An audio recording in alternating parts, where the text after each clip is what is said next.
శేఖర్ కమల్ గురించి ప్రత్యేకించి పరిచయం అక్కర్లేదు. దర్శకుడిగా ఆయన రూటే సపరేటు. ఆయన చిత్రాల్లో తెలుగుదనం ఉట్టిపడుతుంది. విలువలకు పెద్దపేట వేస్తారు. అసభ్యతకు చోటే ఉండదు. డాలర్ డ్రీమ్ చిత్రంతో దర్శకుడిగా కెరీర్ ప్రారంభించిన Anand Godavari, happy days, leader, life is beautiful, Anamika, love story, ఫిదా వంటి చిత్రాలతో హిట్స్ అందుకున్నారు. ఈ ఏడాదితో ఆయన ఫిల్మ్ మేకర్ గా 25 వసంతాలు పూర్తి చేసుకున్నారు. ఈ సందర్భంగా ఆయన 25 ఏళ్ల సెలబ్రేషన్స్ చిరంజీవి సమక్షంలో చేసుకున్నారు. ఈ మేరకు ఆయన సోషల్ మీడియాలో ఓ ఎమోషనల్ పోస్ట్ చేశారు.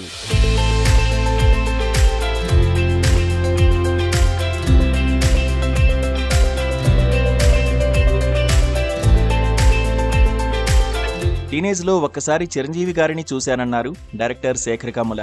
ఆ రోజు చూసినప్పుడే ఈయనతో ఎలాగైనా సినిమా తీయాలనే ఫీలింగ్ వచ్చిందన్నారు. నిజానికి తాను ఇండస్ట్రీకి వచ్చి 25 ఏళ్లు అవుతుందన్న విషయం తనకు గుర్తే లేదన్నారు శేఖర్ కమ్ముల. అయితే తన టీం ఈ విషయాన్ని తనకు గుర్తు చేశారన్నారు. ఈ నేపథ్యంలో ఆ టైంలో తనకు గుర్తొచ్చిన మొదటి వ్యక్తి చిరంజీవి గారే అన్నారు. కొన్ని జనరేషన్స్ కు ఇన్స్పిరేషన్ గా నిలిచిన వ్యక్తి అంటూ మెగాస్టార్ ను ఉద్దేశించి చెప్పుకొచ్చారు. డ్రీమ్స్ ని చేజ్ చేయడం, సక్సెస్ మనల్ని ఫాలో అయి తీరుతుందన్న నమ్మకం ఇచ్చింది చిరంజీవి గారేనని చెప్పుకొచ్చారు శేఖర్ కమ్ముల. కాబట్టే తన 25 ఏళ్ల జర్నీ సెలబ్రేషన్స్ ను చిరంజీవి గారి ప్రెజెన్స్ లోనే చేసుకోవాలనిపించిందని చెప్పారు.